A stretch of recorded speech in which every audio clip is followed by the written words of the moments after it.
Hello friends, welcome to लोक सेवक। मेरा नाम है विशाल चौहान और यूपीएससी की सिविल सर्विस एग्जामिनेशन की प्रिपरेशन के लिए हिस्ट्री ऑप्शनल की हमारी जो सीरीज चल रही है वर्ल्ड हिस्ट्री में, आज हम पढ़ने जा रहे हैं बहुत important topic, that is rise of modern waste.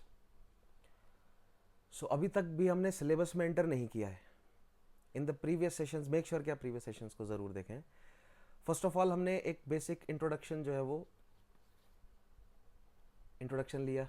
Syllabus क्या है, सिलेबस के बारे में समझा हमने। हमारी अप्रोच क्या रहेगी वर्ल्ड हिस्ट्री के लिए, सबसे पहले तो हमने वो समझा। देन सेकेंडली हमने समझा दी about the ancient world, then medieval world, और जो थोड़ा सा यूरोसेंट्रिक रहा मेडिवल वर्ल्ड खासतौर पर। Now we need to understand the rise of modern west, यानी कि अब हम मॉडर्न वर्ल्ड में धीरे धीरे एंटर कर रहे हैं। सो मेक श्योर कि ये प्रीवियस सेशंस आपने अच्छे से अटेंड जरूर कर लिए हो। Alright, so now let us begin. So in the ancient world,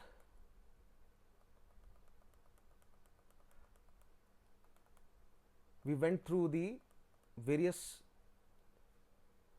empires such as, सबसे पहले Greek city states, then Greek city states के बाद पर्शियन एम्पायर, पर्शियन एम्पायर के बाद ग्रीक एम्पायर, ग्रीक एम्पायर के बाद द रोमन एम्पायर, राइट। वहीं parallel में Chinese empire, the Harappan civilisation, right. Then Mesopotamian civilisation, ये भी पैरेलल में ही पहले, इनफैक्ट ये पहले एस्टेब्लिश्ड थी before even the establishment of the Greek city states और द पर्शियन एम्पायर और द ग्रीक एम्पायर, ठीक है। Then Roman empire, it gets divided into around 5th century, दो हिस्से में टूट जाएगा, the western Roman empire and the eastern Roman empire, the Byzantine या Byzantine empire. Western Roman empire जो है वो धीरे धीरे कोलैप्स कर जाएगा and this will result into the rise of feudalism, जो हमने प्रीवियस सेशन में समझा था, राइट। और यहां पर हमें दो इंपॉर्टेंट जो है वो दो इंपॉर्टेंट किंगडम्स देखने को मिलेंगे, या होली रोमन एम्पायर रहेगा एक, राइट, जिसमें एक हाउस रहेगा शार्लेमेन कैरोलिंजियन और दूसरा हैब्सबर्ग, दो इंपॉर्टेंट रहेंगे। इन बिटवीन और भी बहुत सारी डायनेस्टीज यहाँ रहेंगी, ठीक है। और दूसरा है Byzantine, right, this eastern Roman empire या बाइजेंटीन। और बाइजेंटीन का फॉल होगा 1453 में। उसके आगे की कहानी जो है वो आज हमें समझनी है। सो मेक श्योर कि प्रीवियस सभी सेशंस आपने, प्रीवियस दोनों तीनों सेशंस आपने देखे हों, सो दैट आज का सेशन थोड़ा सेंस बनाए, आपको समझ आए। During the medieval age, holy Roman empire, then feudalism, the rise of feudalism, the universal church system, what was the role of Islam, and the crusades, right.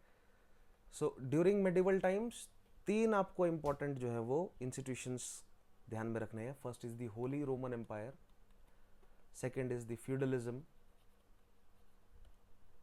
And third is the universal church system or the Roman Catholic Church.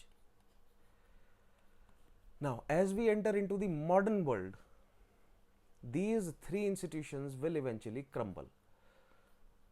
ये तीन institutions जो हैं वो replace किए जाएंगे and result क्या देखने को मिलेगा हमें? रिजल्ट हमें देखने को मिलेगा modern waste.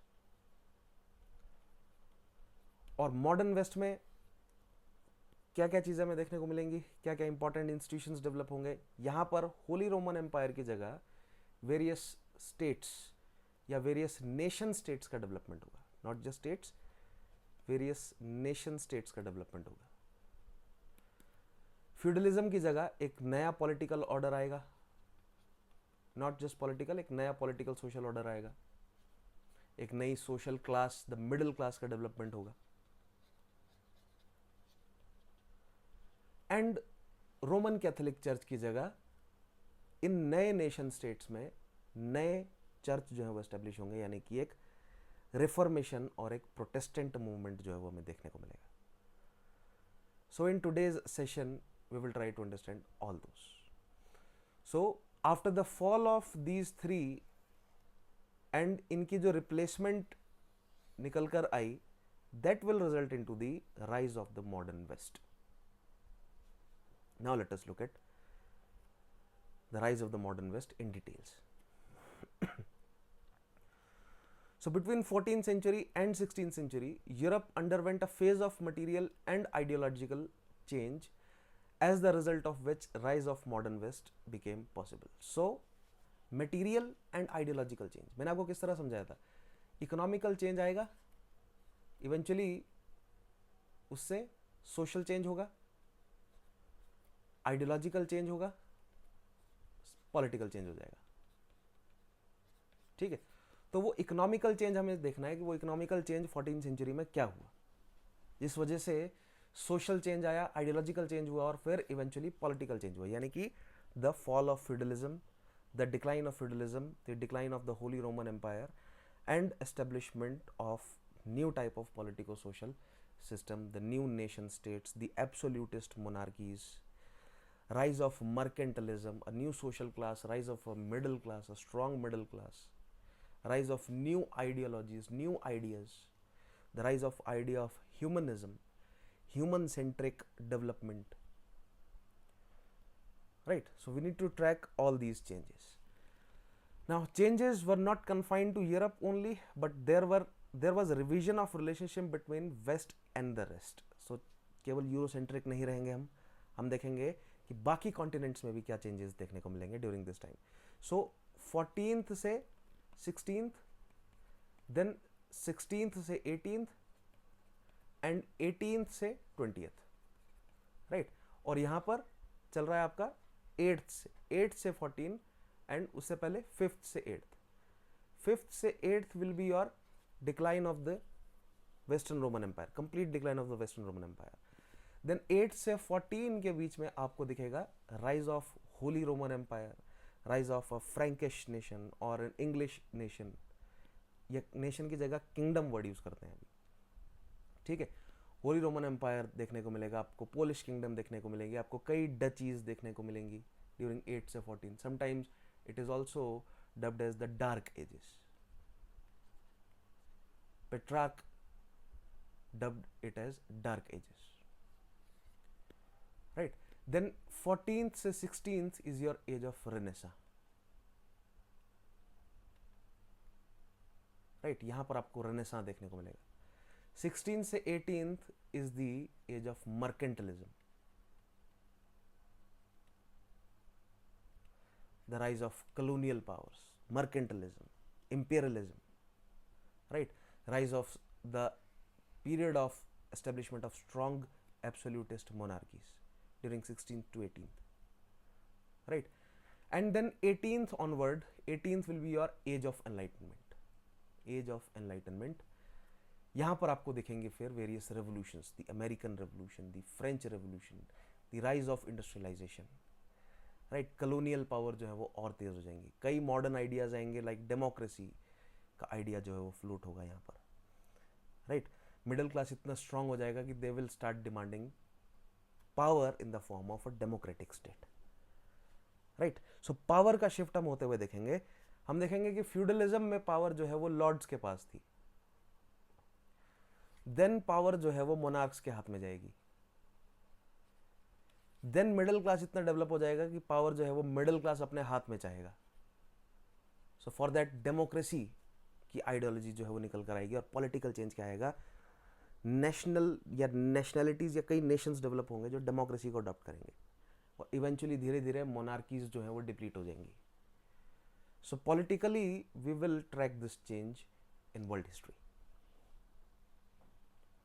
Right. So changes were not confined to Europe only, but there was revision of relationship between West and the rest. It was during this period European nations pursued overseas expansion and put its mark even on other continents. So overseas expansion क्यों हुआ, या sea voyages ये क्यों हुए, let us try to understand. So सबसे पहले sea voyages and the commercial revolution. So from 11th century onwards, there was a structural change in economy as the result of which regional, static and feudal economy of Europe was transformed into a world mobile and capitalist economy. क्या हुआ ऐसा 11th century में? Answer है crusades. One of the factor is crusades. So crusades ने क्या open किया? Trade routes को open कर दिया.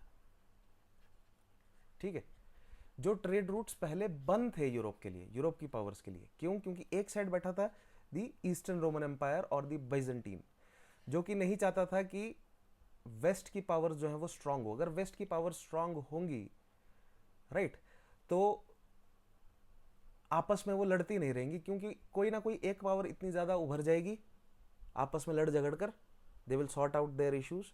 एक पावर को इतनी ज्यादा उभर जाएगी so that eventually it will become threat for the eastern Roman empire. So Byzantine जो है वो नहीं चाहता था कि वेस्ट राइज करे या वेस्टर्न पावर्स राइज करे, राइट. अदर कारण भी थे, आइडियोलॉजिकल डिफरेंसेस भी थे. और नीचे वेस्ट बाइजेंटीन के नीचे जो है वो धीरे धीरे टर्किश पावर जो है, पहले अरेबिक और फिर टर्किश पावर स्ट्रांग हो रही थी. दी सेल्जुक्स, मेमलक्स एंड इवेंचुअली दी उस्मान्स और ऑटोमन्स, राइट. सो बाइजेंटीन को इन दोनों से डील करना था. Eventually these first Arabic and then Turks overpowered the Byzantines, right. But यहां पर जो वेस्ट है, with the help of eastern Roman empire, they launched crusades against these Turkish forces, against Saracens, against Muslims, right. But सभी लोग लड़ने नहीं आए थे, ट्रेड भी तो कर रहे हैं ना. मुस्लिम भी ट्रेडर्स हैं एज वेल एज यूरोप में भी ट्रेडर्स हैं. सो ट्रेडिंग का चैनल जो है वो क्रूसेड्स के माध्यम से ओपन हो गया. और जब एक बार ट्रेड जो है वो ओपन हो गया, यूरोप में वापस ट्रेड जो है वो ओपन हो गया, तो अब बुलियंस जो है वो फ्लो करना शुरू कर गया यूरोप में. यूरोप में पैसा आना शुरू हो गया. और फ्यूडलिज्म में जहां पर फीफ, जो किंग है वो अपने लॉर्ड्स को फीफ जो है वो ग्रांट कर रहा था, लैंड ग्रांट कर रहा था, अब इन लीव ऑफ सर्विस अब उन्हें पैसा दे सकता है, राइट. सो एक मोबाइल कैपिटलिस्ट इकोनॉमी एस्टेब्लिश होनी शुरू हुई. डोंट वरी, आज ही के सेशन में आगे डिटेल में जाएंगे इसमें. Now following factors worked behind the major change. पहले क्या है? Firstly, some technological innovations in agriculture ensured better agrarian surplus, apart from which come to the market. ठीक है, वेस्ट में ये चैनल ओपन हुआ टर्किश लाइंस तक. ठीक है, तो वेस्ट एशिया से टेक्नोलॉजीज जो है वो इंपोर्ट की गई, राइट. वेस्ट को या यूरोप को पता चला कि भैया एग्रीकल्चर करने के तो और भी अच्छे तरीके हैं, राइट. और अच्छे टूल्स जो है वो आप इस्तेमाल कर सकते हैं जिससे एग्रीकल्चर बेटर हो जाए. एक बार एग्रीकल्चर बेटर हुआ, उनके पास अग्रेरियन सरप्लस आया, then they were able to further develop themselves.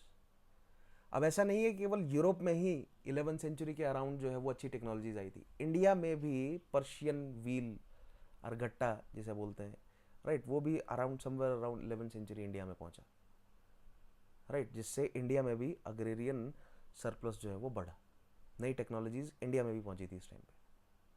Waste Asia से ही जा रही हैं सारी. Secondly, even crusades brought a major jerk in the economy. In order to fight the enemy Christian army moved from Western Europe to Jerusalem in West Asia. So this course of action opened new trade routes between Europe and Asia. So गए थे लड़ने और establish कर दिया trade route. Trade route establish हो गया. So now they can import some of the goods जो कि south Asia, east Asia, right, वहां पर पॉपुलर है. लाइक फॉर मैं आपको एक मैप में दिखाता हूँ, क्रूसेड के मैप में ट्रेड रूट्स कौन से ओपन हुए हैं. Where is that map?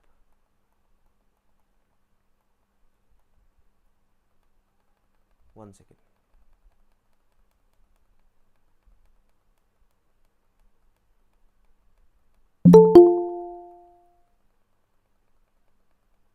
ये रहा, ठीक है. सो ये जेरूसलम वाले एरिया में, इनफैक्ट यहाँ पर थोड़ा क्लियर नहीं है, इस मैप में ज़्यादा क्लियर होगा. तो कई बार मैंने आपको एक्सप्लेन किया है कि ये रेड सी के माध्यम से ट्रेड हो रहा है. कहाँ पर? South Asia, south east Asia. Then Persian gulf के माध्यम से south Asia, south east Asia. और अगर ये टाउन्स आपके हाथ में आ जाते हैं तो जो सिल्क रूट है पुराना, उससे भी आप कनेक्ट हो जाते हैं। तो यहाँ पर ट्रेड रूट्स प्लस इधर विनीशियन जो है वो धीरे धीरे ट्रेडर्स डेवलप होंगे, अभी नहीं, रेनेसां के पीरियड में थोड़ा समझाऊंगा कि विनीशियन जो है विनीशियन और दूसरी साइड जेनोवीज, दूसरी साइड यहाँ पर जेनोवीज ट्रेडर्स, एक साइड यहाँ पर विनीशियन ट्रेडर्स, राइट। उनका काफ़ी अच्छा रिलेशनशिप बनेगा with the Arabian and the Turkish traders, right.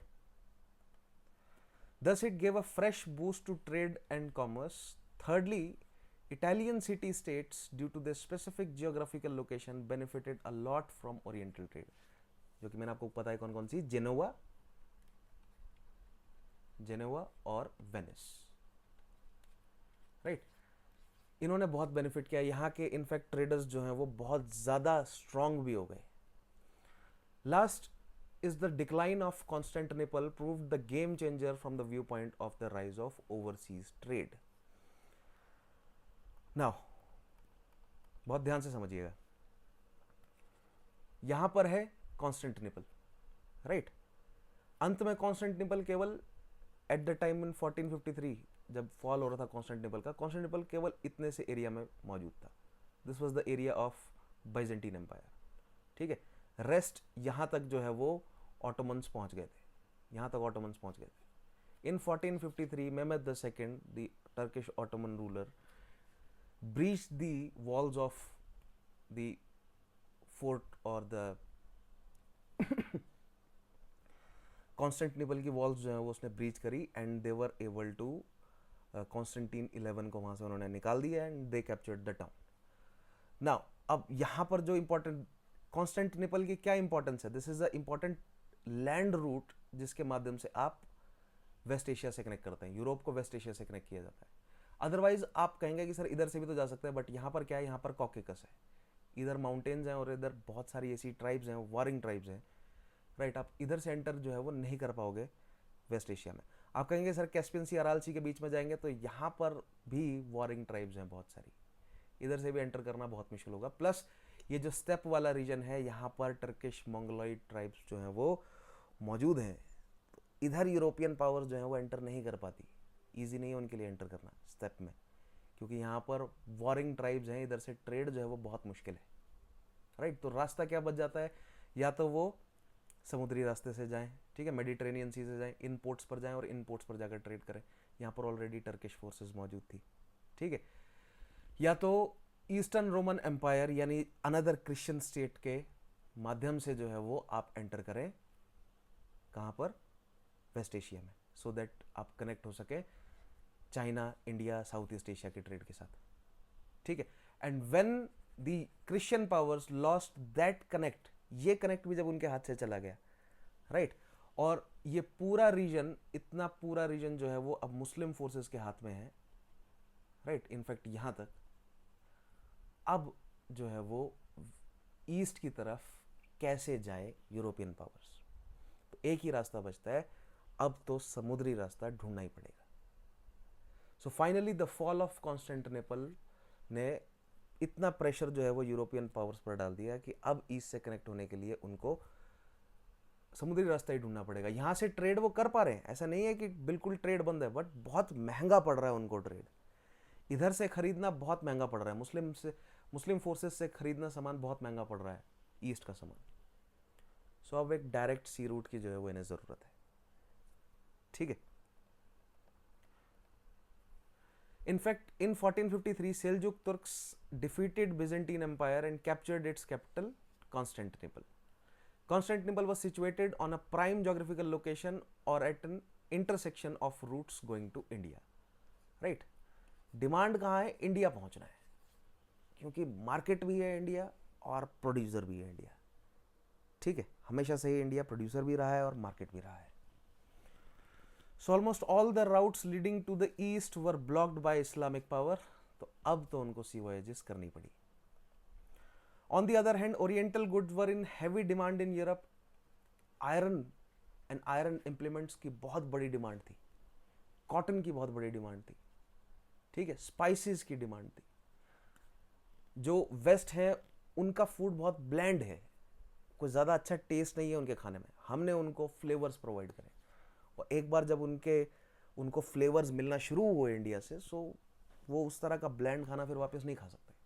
ठीक है, क्या आप बगैर नमक मिर्च किसी बगैर फ्लेवर के खाना खा लेंगे? कितने दिन तक खा पाएंगे? बहुत मुश्किल होगा। बट वहीं अगर आपको अच्छा फ्लेवरफुल खाना आपको मिले तो कितना अच्छा लगेगा। सो स्पाइसेस की बहुत ज़्यादा डिमांड थी। Iron implement, not just for making weapons but utensils, iron implement की बहुत ज़्यादा डिमांड थी। कॉटन की बहुत ज़्यादा डिमांड थी। सिल्क की बहुत ज़्यादा डिमांड थी। स्लेव्स की, इंडियन स्लेव्स की बहुत ज़्यादा डिमांड थी। राइट। सो बहुत सारा ऐसा प्रोडक्ट था जो इंडिया से वेस्ट की तरफ जाता था। इंडियन क्लोथ्स, कॉटन के हों या सिल्क के हों, वुड वर्क, इंडिया के आर्टिजन्स, इंडिया के कारपेंटर्स, बहुत सारे इंडिया से जो है वो एक्सपोर्ट उस समय हो रहे थे। So Indian goods were in heavy demand in Europe. Now, perceiving the larger scope of spice trade, merchants of Italy, while putting aside the religious issue, developed contact with Muslim merchants and continued to procure spices from them. So Muslim power से हार गए, but spices तो चाहिए, तो मुस्लिम merchant से relationship बनाकर रखा, but बहुत महंगा पड़ रहा था वो उन्हें। इफेक्टिव, कॉस्ट इफेक्टिव तरीका उन्हें चाहिए था। So Italian merchants turn to be monopolistic in the distribution of spices in Europe.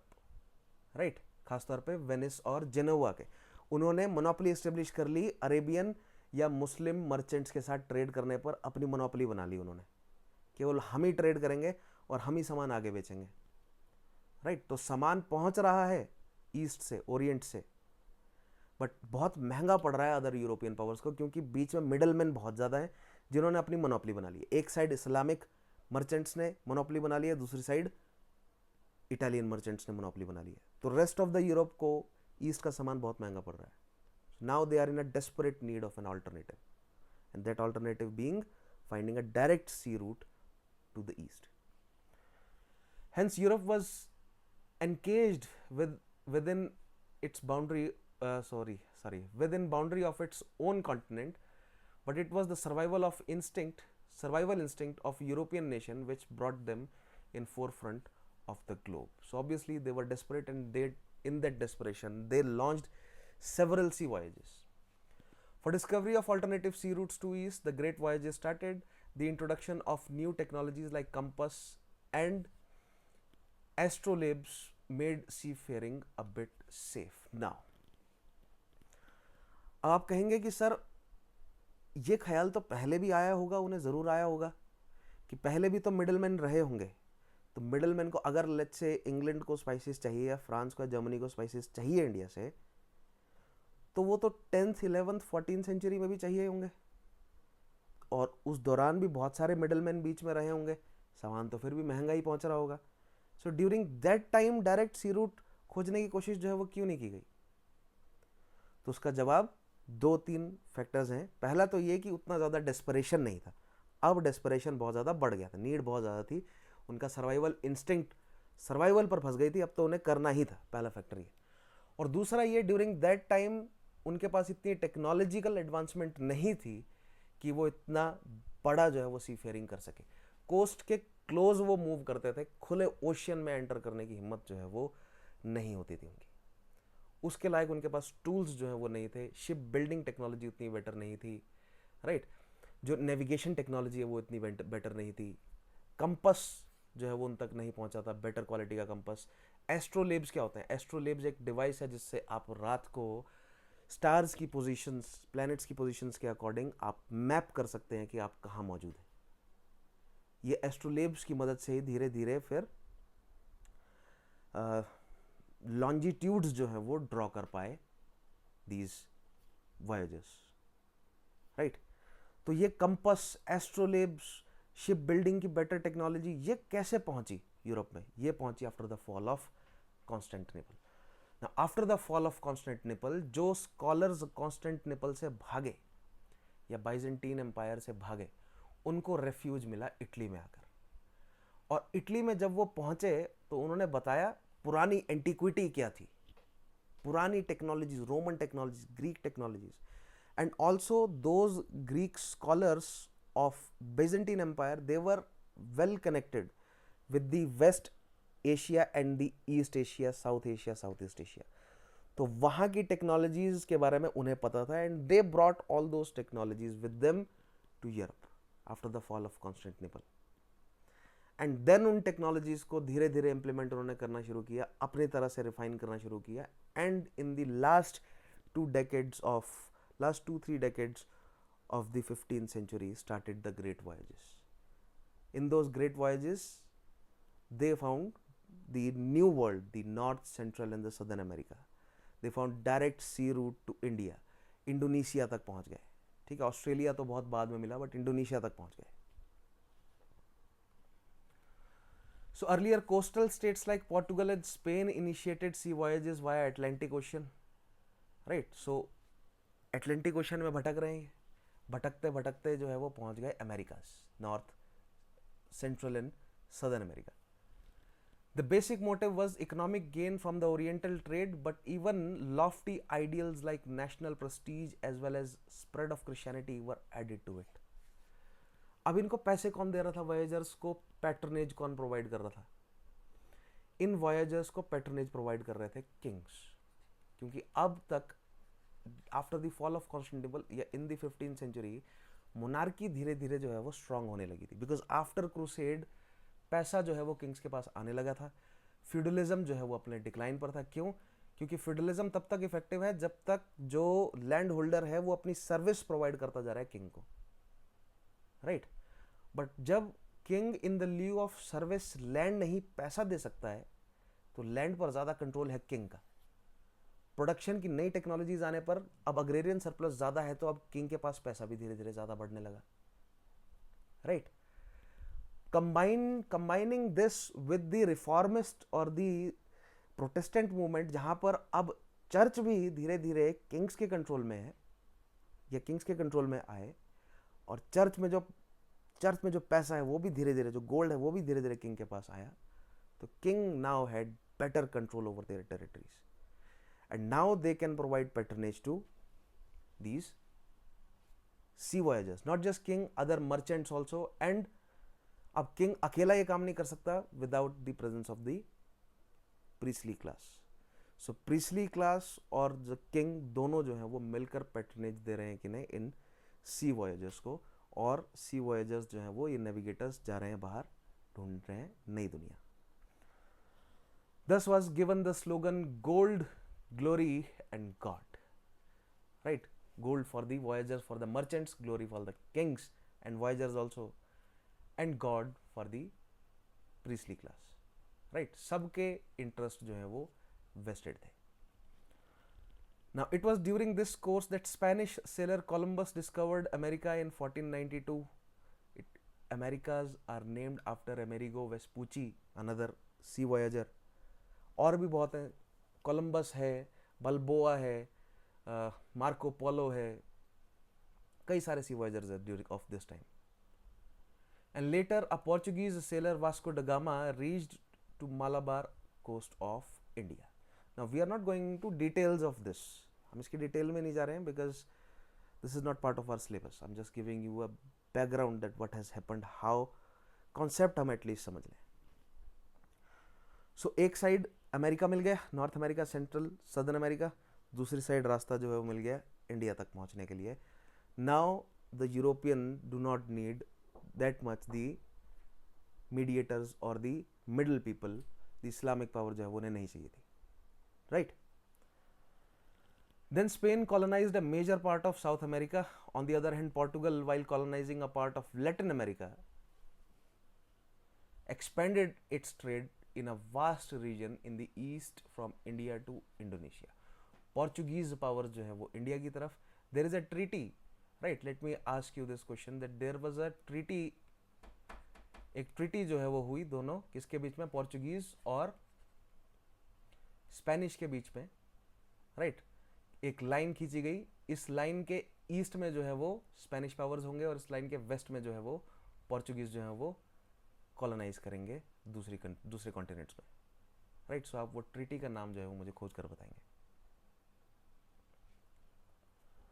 Now then even other countries like Britain, France, Holland is the Dutches, the Dutch, etc. joined the race of voyages, so even Northern America and other part of the world came into light.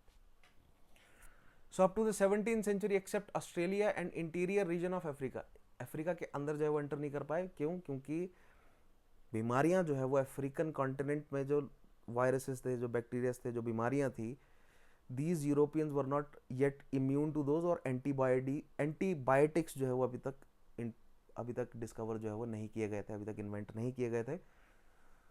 तो interior of Africa में अभी enter जो है वो नहीं कर पा रहे थे यूरोपियन. इवेंचुअली व्हेन पेनिसिलिन का डिस्कवरी हुआ, पेनिसिलिन का एक्सीडेंटल डिस्कवरी थी, और इस तरह की कई और दवाइयाँ बनी. मलेरिया की दवाइयाँ, जब धीरे धीरे मलेरिया की दवाइयाँ ढूंढी गई, तब जाकर जो है वो यूरोपियंस एंटर कर पाए अच्छे से अफ्रीका में.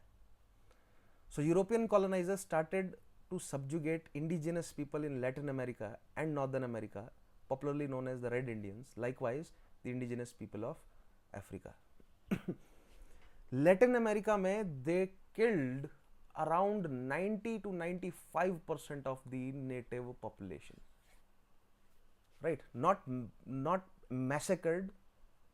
Millions and millions of people died. Why? Because the Latin Americans were not immune to the diseases that the Europeans brought with themselves, especially the cowpox and other type of pox, right?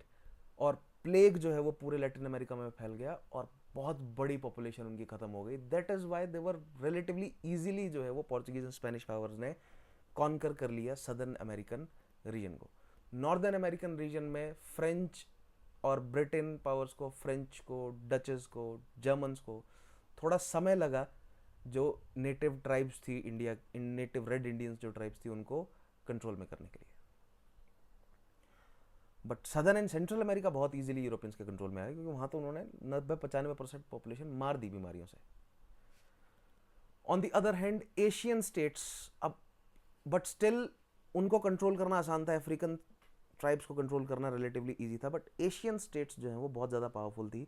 इस तरह उन्हें आसानी से subdue जो है वो नहीं किया जा सकता था. इतने इजीली कंट्रोल जो है वो एशियन स्टेट्स नहीं हो सकते थे. क्यों नहीं हो सकते थे? Because they had economy strong थी, उनके पास गन पाउडर था, केवल तलवारों से नहीं लड़ रहे थे, उनके पास गन पाउडर आ गया था. ठीक है, वेल एस्टेब्लिश्ड इकोनॉमीज थी, वेल एस्टेब्लिश्ड आर्मीज थी, स्टैंडिंग आर्मीज उनके पास मौजूद थी, राइट? सो तभी हम देखते हैं कि ब्रिटिशर्स ट्रेडर्स के रूप में आए, और जब तक ट्रेडर्स के रूप में थे ना वो, तो इंडियंस के साथ उन्होंने बहुत शुरू में तो बहुत अच्छा व्यवहार किया, एकदम नतमस्तक हो जाते थे भारतीय राजाओं के कोर्ट्स में आकर, राइट? बट जब धीरे धीरे उन्होंने हमारा इंडियन सिस्टम करप्ट कर दिया, फिर उसके बाद उन्होंने अपने असली रंग दिखाए. Don't worry, modern Indian history में जाएंगे तो there I will explain the whole phenomena. Hence in Asia, European merchants came initially with folded hands seeking permissions to trade, right? और Africa, Latin America, northern America, यहाँ पर तो उन्होंने massacre किया है सिंपली. ठीक है, अराउंड $20 में उन्होंने, आई एम नॉट श्योर 18 और इट इज 20 और it is 20 pound, I suppose in 20 pound में दे बॉट मैनहट्टन, न्यूयॉर्क, जो आज न्यूयॉर्क जो मेन एरिया है, हेडक्वार्टर्स है न्यूयॉर्क का. I guess I am wrong, मुझे याद, जहाँ तक ध्यान आ रहा है 20 पाउंड के अराउंड जो है वो ब्रिटिशर्स ने मैनहट्टन खरीद लिया नेटिव से.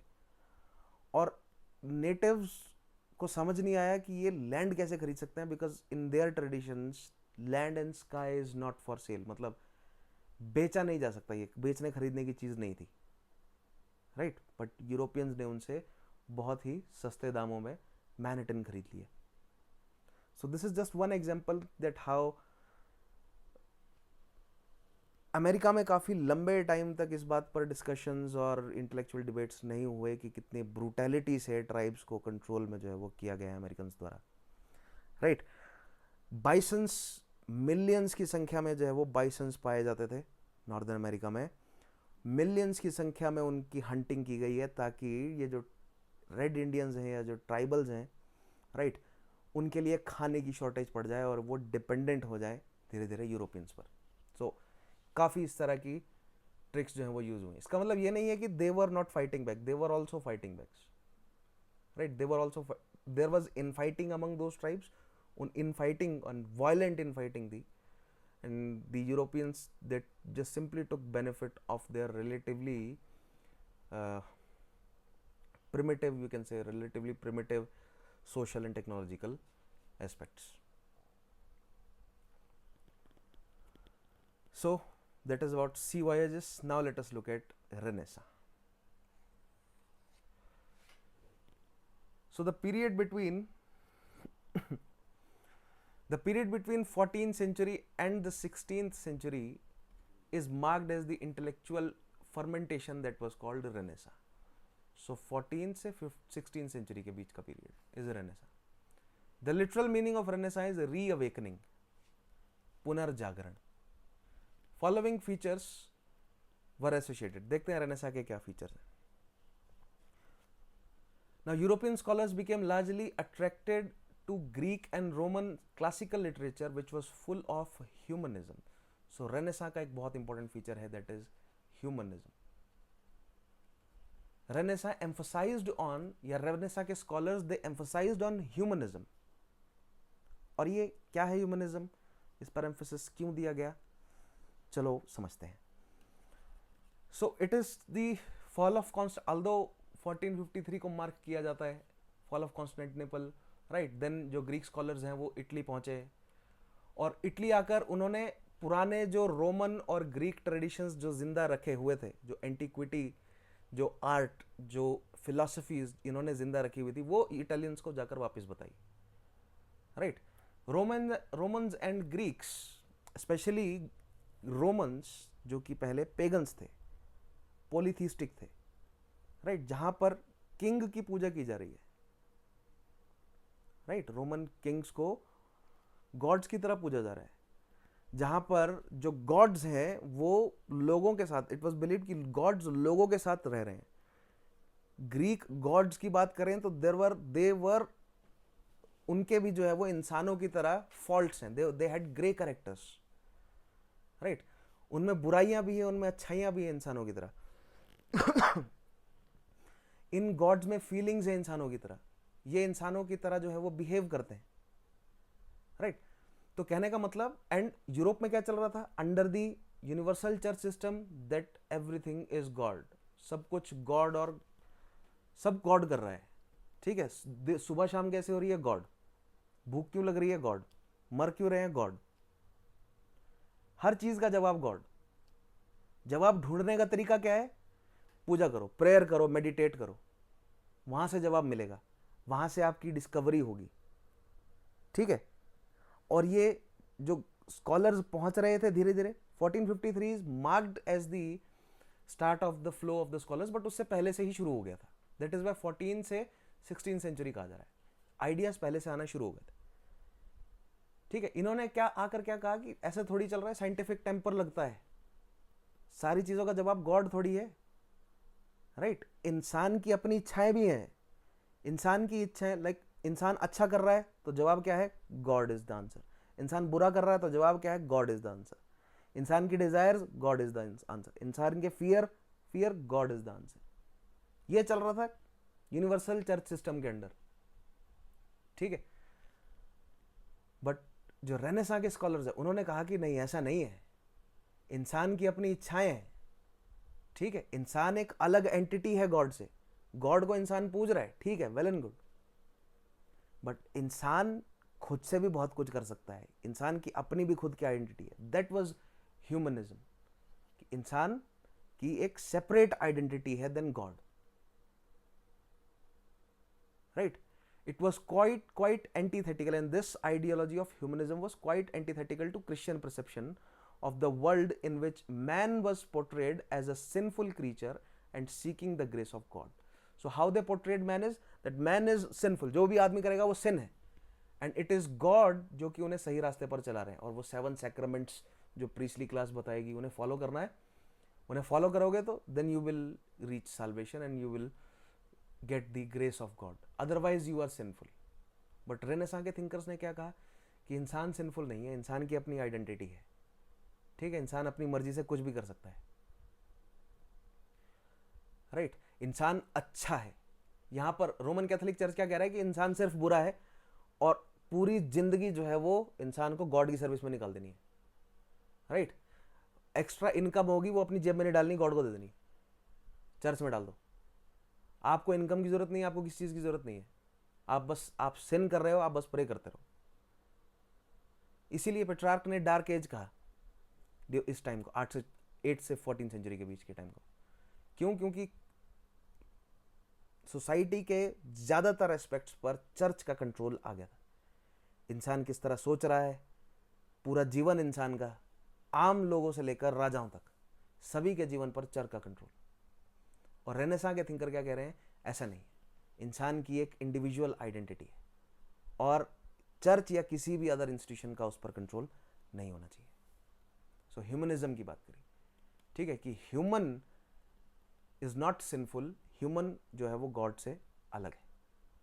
इन Greek and Roman civilisation gods had been represented as companions of human being but not as abstract phenomena like in universal church system. God was an abstract phenomena.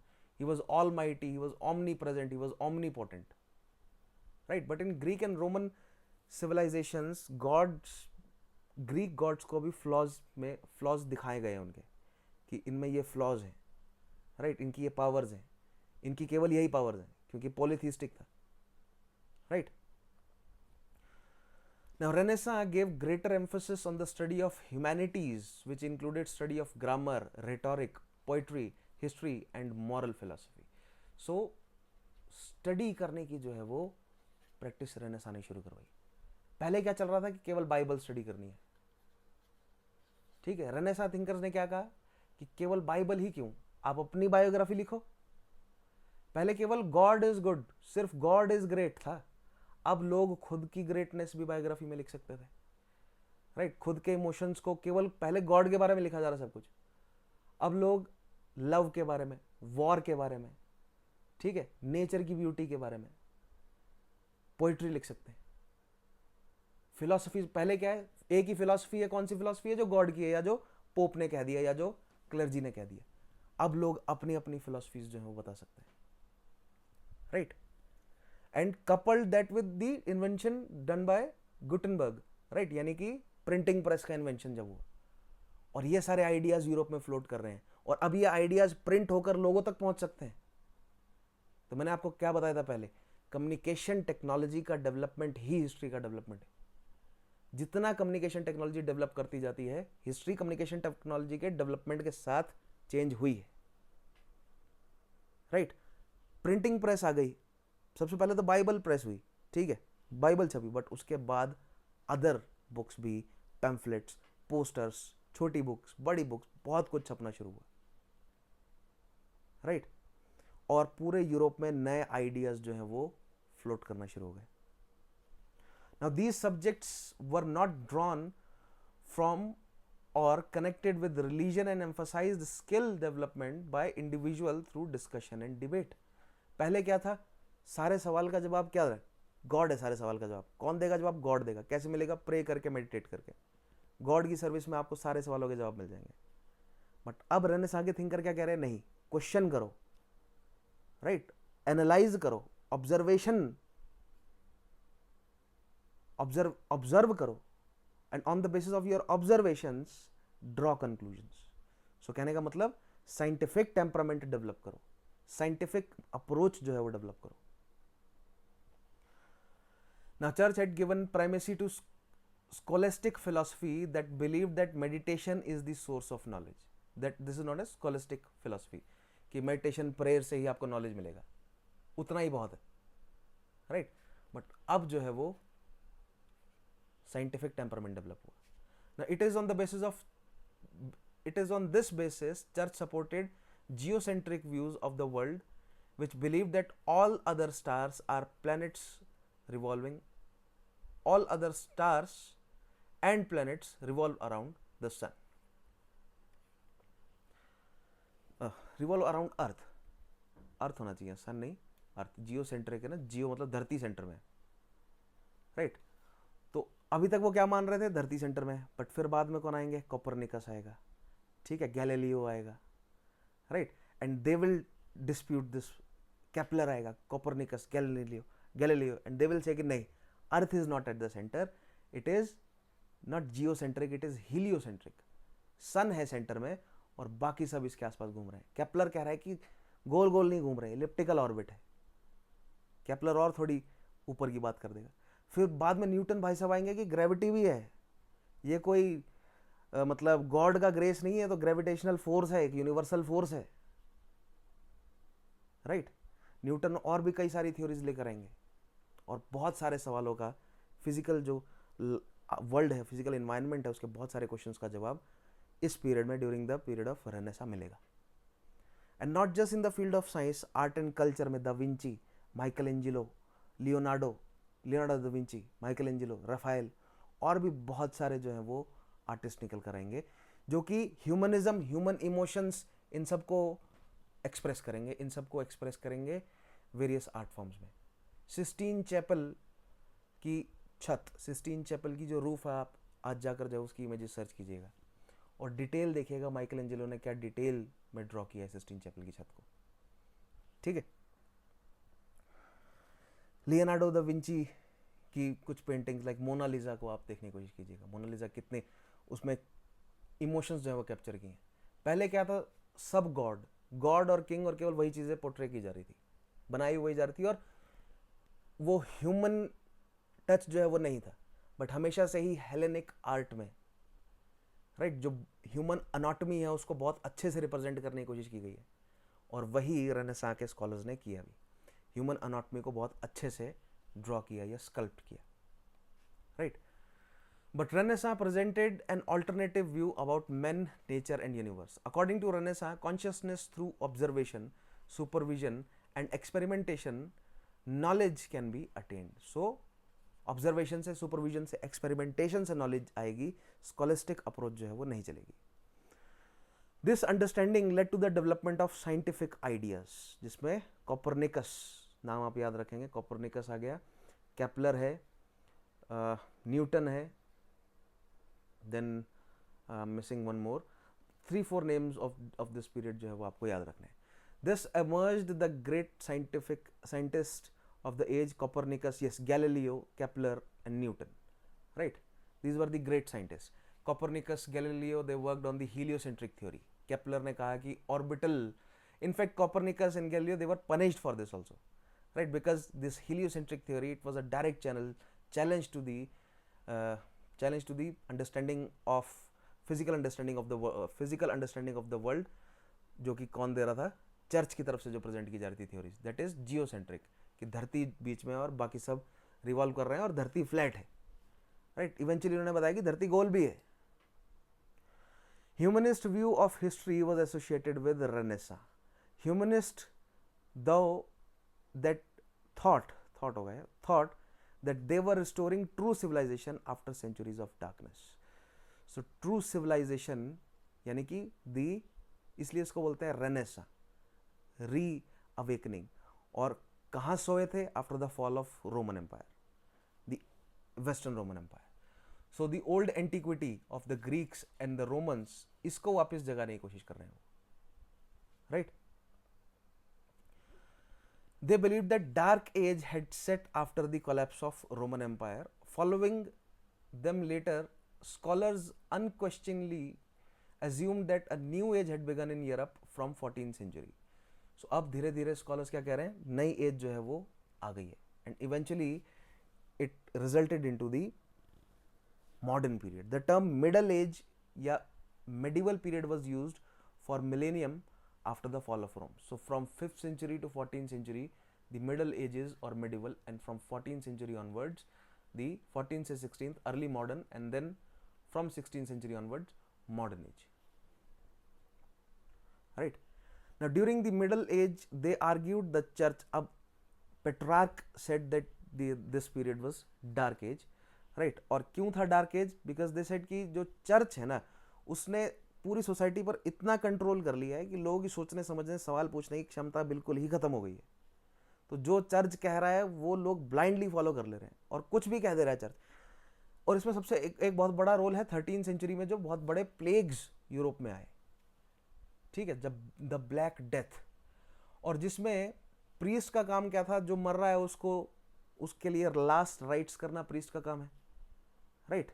And it was obviously at that time they had some idea that कि ये communicable disease है, ये हवा से फैल रही है या फ्लीज से फैल रही है। They had very little idea, they only thought कि ये प्यूट्रिड एयर है जिससे ये हो सकता है बीमारी फैल रही हो। But nevertheless the priest, the learned people of their community, उनको बहुत नज़दीक रहना ज़रूरी था किनके, मरे हुए लोगों के, उनके लास्ट राइट करने के लिए।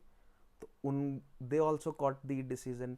बहुत बड़े लेवल पर प्रीस्ट जो है वो 13th सेंचुरी में ख़त्म हुआ यूरोप में, and they were replaced by relatively less intelligent people in the clergy, right? During that time the intelligent people, they entered into the clergy because they were able to read or write, or they were able to learn how to read or write, right? But during the black death a lot of manpower or brain power was lost in fact, and it was replaced by subpar brain power. relatively less intelligent लोग clergy में पहुंचे, and they, उन्होंने जो है वो थोड़ा सा और बुरा हाल किया किसका, सोसाइटी का, राइट। और वहां से एक बहुत डेस्परेट नीड आई नए आइडियाज की। That is why in 14th century नए आइडियाज जो हैं वो आने शुरू हो गए। This was the final jolt, right. Now during the middle age they argued the church had such complete control over the men's mind that all the learnings of Greeks and Romans had been blotted out.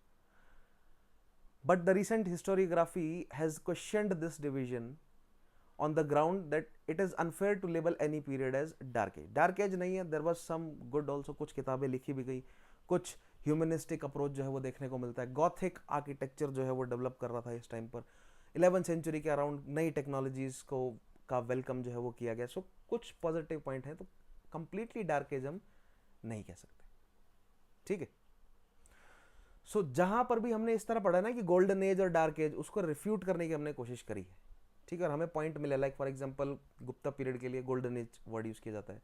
So how far it is correct, so it is correct to an extent, then उसके बाद अगर हम use करते हैं तो इस term का use जो है वो गलत हो जाएगा। To an extent it is correct.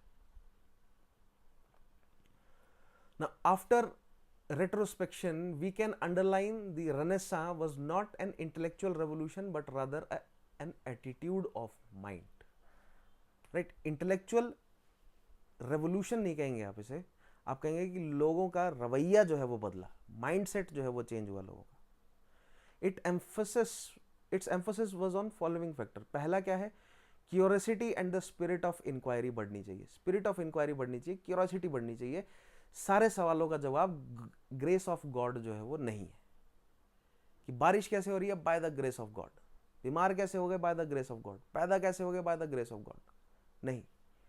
Spirit of inquiry कहाँ है आपकी, आप ऑब्जर्वेशन करो, आप सुपरविजन करो, आप एक्सपेरिमेंटेशन करो, then you will get the answers. So they encouraged scientific discovery which resulted into many discoveries during that time.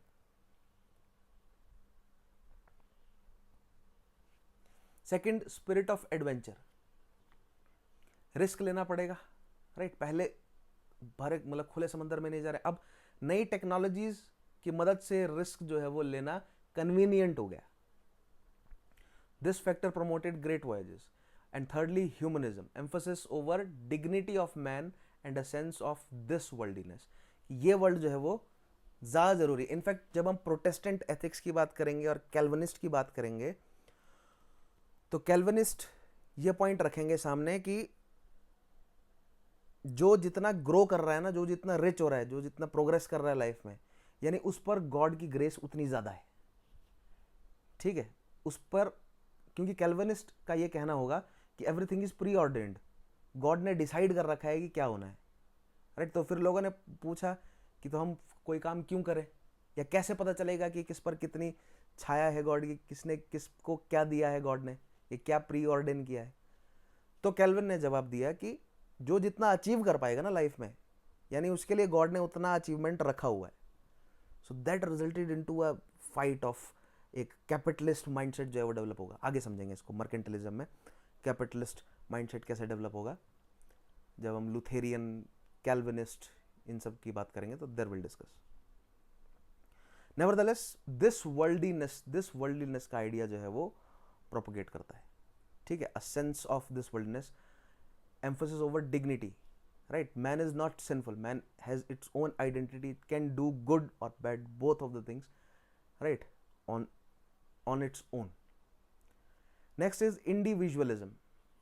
Greater importance attached to individual led to writing of autobiographies. So kings and traders, merchants, many people they started writing autobiography. उससे पहले केवल religious scriptures लिखे जा रहे थे, लिखने, क्योंकि लिखने का काम कौन कर रहा था? चर्च मोनेस्ट्रीज में लिखने का काम हो रहा था। पढ़े लिखे लोग कौन थे? चर्च मोनेस्ट्री के क्लर्जी वाले लोग ही पढ़े लिखे थे। अब क्योंकि देखो बहुत सारे फैक्टर्स इन्वॉल्व हैं यहाँ पर, ट्रेड भी हो रहा है, ठीक है। किसके साथ ट्रेड हो रहा है? ईस्ट के साथ ट्रेड हो रहा है वाया मुस्लिम पावर्स, और ईस्ट के साथ ट्रेड हो रहा है वाया सी वॉयजेस, राइट, सी रूट्स। तो एक ट्रेडिंग क्लास जो है वो डेवलप हो रही है, ठीक है। वो ट्रेडिंग क्लास बहुत सारे आइडियाज कंज्यूम कर रही है, उसको पढ़ने को भी मिल रहा है, ठीक है। उसको नई नई चीजें खाने पीने को भी मिल रही है, नए एक्सपीरियंसेस मिल रहे हैं, नए आइडियाज उसके अंदर आ रहे हैं, वो डिस्कशंस कर पा रहे हैं। सलून डेवलप हो गए जहां पर लोग कॉफी पी रहे हैं, कॉफी पहुंच गई है एक तो साउथ अमेरिका से इनके पास, राइट। और कॉफी ने रिप्लेस कर दिया अल्कोहल को। पहले मीनियल लेबर करना पड़ रहा है, मीनियल लेबर है ना, खेतों में काम कर रहे हैं सिर्फ, तो आप पी के एक बज में, मतलब आप नशे की हालत में खेत में काम कर सकते हैं। बट अब पढ़ने लिखने का, बुक कीपिंग का काम है, धीरे धीरे इंडस्ट्री का काम हो जाएगा, हैवी मशीनरी का ऑपरेशन का काम हो जाएगा, तो आप पी कर ये सारे काम नहीं कर सकते, राइट। तो आ गया कॉफ़ी, तो आप कॉफ़ी पीकर जो है वो सजग रह सकते हैं, सचेत रह सकते हैं। और नॉट जस्ट दिन में, आप रात में भी काम कर सकते हैं, तो डे नाइट शिफ्ट जो है वो लगने लगी। आगे करें, जब इंडस्ट्रियलाइजेशन समझाऊंगा, there we will go into that detail. Next is secularism, an attack over those priests in whose word and action there was greater dichotomy, जो कह कुछ रहे हैं और कर कुछ रहे हैं, उन पर अटैक, और थोड़ा सा सेकुलर आइडिया जो है वो लाने की कोशिश की गई, नए आइडियाज को इनवाइट किया गया। तभी तो एक हेल्दी इंटेलेक्चुअल डिस्कशन हो पाएगा, अगर आप नए आइडियाज को इनवाइट ही नहीं करेंगे तो, ठीक है। तो एक relatively secular approach. So these are the few characteristic of Renaissance. Now, if we are exploring the cause for Renaissance, we came to know that material change through which Europe was undergoing during this period worked as a major factor. क्या material change थे? Italian city states are supposed to be birthplace of Renaissance, खासतौर पर Venice, Geneva. Actually, commercial success of Italian states brought a shift in cultural attitude as well. Commercial success कैसे? Because they developed monopoly, right? तो economical change आ गया, economical change हुआ since they developed a monopoly over the trade with the Muslim merchants, right. Economical change आया तो social change आ गया। Social change क्या आया? एक नई क्लास ऑफ मर्चेंट्स जो है वो डेवलप हो गई, राइट। सोशल चेंज आया तो आइडियोलॉजिकल चेंज आ गया। दिस नई क्लास ऑफ मर्चेंट्स, अब उनके पास पैसा है, तो how they will distinguish themselves with others. पैसा है और नई इंफॉर्मेशन पहुंच रही है ईस्ट से उनके पास, so how they will distinguish themselves with others? They start patronizing these scholars. In artist को, इन स्कॉलर्स को, इन मर्चेंट्स ने पैटर्नेज प्रोवाइड करनी शुरू करी कि ये लो साल का स्टाइपेंड और बनाओ मेरे लिए महल, और इस महल में तुम पेंटिंग्स बनाओ, मेरे लिए फिलॉसफी लिखो, गाने लिखो, प्ले लिखो, राइट। सो एक शिफ्ट हुआ कल्चरल एटीट्यूड में। क्या शिफ्ट हुआ कि अब क्योंकि ह्यूमनिज्म का आइडिया है ना, अब सब कुछ गॉड के लिए नहीं हो रहा, इंसान अपने प्लेजर के लिए भी बहुत कुछ कर सकता है, ठीक है। इंसान का जीवन सिन नहीं है, प्लेजर को सीख करना सिन नहीं है, राइट। वो इंडिविजुअलिज्म के अंडर आ जाएगा। So commercial activities gave birth to a new social class as mercantile class. This merchant class is the mercantile class develop हुआ, which later came to be characterise as the middle class. So एक नया class जो है वो, पहले क्या था? The upper class, the elites, the ruling elites, the nobility, the lords, right, coupled with the priestly class, वो अपर क्लास में आ गया। एंड दी नीचे क्या था? पेजेंट्री थी, दी लोअर क्लास, राइट। बीच में मिडिल क्लास, मर्चेंट पहले भी थे बट इतना ब्रॉड नहीं थे, वो इतने पावरफुल नहीं थे मर्चेंट्स। लेकिन अब मर्चेंट्स बहुत ब्रॉड एक बहुत ब्रॉड थिक लेयर बन गई मर्चेंट्स की क्लास की, और बहुत पावरफुल, बहुत रिच भी हो गए वो. Obviously with the rise of the new class, a new attitude of life appeared, यानी कि new ideology appeared. In one sense, it was the attitude which gave birth to the Renaissance consciousness. So this attitude, this new ideology was the consciousness of Renaissance, right? और ये attitude, ये ideology कैसे develop हुआ? Because of the social change. Social change कैसे आया? Because of the economical change. Economical change कैसे आया? Because of the political event. Right तो ये साइकिल है. पॉलिटिकल इवेंट होगा तो कोई इकोनॉमिकल चेंज होगा. पॉलिटिकल इवेंट क्या है? The fall of Constantinople resulted into the. अब कॉन्स्टेंटिनोपल एक रात में तो गिरा नहीं, राइट. जो बेजेंटीन एम्पायर है वो एक अटैक में तो गिरा नहीं. उससे पहले काफी लंबे समय से तुर्क्स जो है वो प्रेशर डाल रहे थे बेजेंटीन. तो बेजेंटीन एम्पायर श्रिंक होता जा रहा था. जैसे जैसे वो श्रिंक होता जा रहा था वहां से स्कॉलर्स यूरोप की तरफ फ्लो करते जा रहे थे. वो तो फाइनली जब वो फॉल हुआ तो लगभग सभी आ गए, राइट. तो it is a cycle. Political change होगा तो इकोनॉमिकल चेंज होगा. इकोनॉमिकल चेंज हुआ, that will result into a social change. Social change will result into an ideological change. Ideological change, this middle class will eventually ask for power. ये middle class इतनी powerful हो जाएगी, then they will eventually they will start asking for power for themselves. Power in what form? Power in form of right to vote. यानी कि democracy, या at least उनको legislative process में involve किया जाए, राइट. सो ब्रिटेन का थोड़ा सा मैं आपको डेवलपमेंट पढ़ाऊंगा एक दो सेशन के बाद. ब्रिटेन में किस तरह लेजिस्लेटिव और 1215 मैग्ना कार्टा से जो है वो कहानी थोड़ी सी मैं आपको 1215 से ब्रिटेन की कहानी समझाऊंगा. उससे आपको इंडियन कॉन्स्टिट्यूशन का डेवलपमेंट भी थोड़ा समझ आ जाएगा. इनफैक्ट ये मॉडर्न इंडियन हिस्ट्री में पढ़ते हैं हम कॉन्स्टिट्यूशनल डेवलपमेंट टॉपिक में. वहां पर मैं आपको ज़्यादा डिटेल में समझाऊंगा ब्रिटेन में कॉन्स्टिट्यूशन का कैसे डेवलपमेंट होता है, ठीक है. Then even other factors were added to it. और factors क्या है? It is said that study of classical literature was encouraged due to the better availability of classical text. Obviously classical text better available है. आपको जानकर हैरानी होगी, जो Greek और या रोमन स्कॉलर्स जो आए बिजेंटीन से यूरोप में वापस, उनके पास वो नहीं थे रिसोर्सेस. उनके पास, वो कह रहे हैं कि ग्रीक्स और रोमन्स की तरह सोचना शुरू करो, बट उन्होंने ये ग्रीक और रोमन्स की लिटरेचर को प्रिजर्व करके नहीं रखा. लिटरेचर को प्रिजर्व करने की जो प्रैक्टिस है वो अरेबियंस ने डेवलप करी. It was the Arabian scholars, त्वारीख बोलते हैं उसे, त्वारीख ही करते हैं ये. It was the Arabian scholars जिन्होंने ग्रीक्स और रोमन के स्क्रिप्चर्स को नोट डाउन किया. And that happened specially 8th से 10th सेंचुरी के बीच में. खास तौर पर आप कह सकते हैं कि गोल्डन पीरियड जो है वो रहा for literature in the Islamic states, right. खासतौर पे बगदाद, दमस्कस, इस्फहान, ये कुछ ऐसे शहर हैं जो बहुत बड़े लर्निंग सेंटर्स बन गए, राइट. बगदाद की लाइब्रेरी को तो मंगोल्स ने जला दिया, और पता नहीं कितना वैल्यूएबल डॉक्यूमेंट जो है वो अरेबियंस ने जो कॉपी किया था वो जल गया होगा. अरेबियंस ने केवल ग्रीक्स या रोमन का लिटरेचर नहीं, चाइनीज का भी और इंडियंस का लिटरेचर भी जो है वो अरेबियन में ट्रांसक्रिप्ट किया उन्होंने, ठीक है, ट्रांसलेट किया उन्होंने. सो अरेबियंस ने ग्रीक और रोमन की इंफॉर्मेशन को प्रिजर्व करके रखा हुआ था, राइट. वो अब धीरे धीरे पहुंचने लगी यूरोप में वापस. फिर उसको वापस ट्रांसलेट किया गया उस समय की प्रेवलेंट लैंग्वेजेस में, राइट. एंड देन यूरोपियंस को मिले वो classical text, right. One reason was the role of Arab scholars who translated a number of Greek texts into Arabic. So Greek texts were available to European scholars in Arabic. Second factor was the decline of Constantinople. So पहला तो Greek text जो है वो मिल रहे हैं, right, मिल जा रहे हैं वापस. और दूसरा decline of Constantinople. It is said that Byzantine court had worked as a great patron of classical scholars. So after its decline, scholars fled to the other region while carrying classical manuscripts with them, right. इसका मतलब ये नहीं है कि ये जो Constantinople से लोग आए उनके पास मैन्युस्क्रिप्ट्स नहीं थे, बट अरेबियंस ने भी जो है वो उनको ट्रांसलेट करके रखा हुआ था. अरेबियंस ने पुराने ट्रांसलेट करके रखे हुए थे. इनके पास जो चेंज हो गए ओवर द टाइम, जो चेंज हुए हैं वो क्लासिकल टेक्स्ट ये लेकर आए, right. Constantinople and the area around it the nobility they patronised scholars.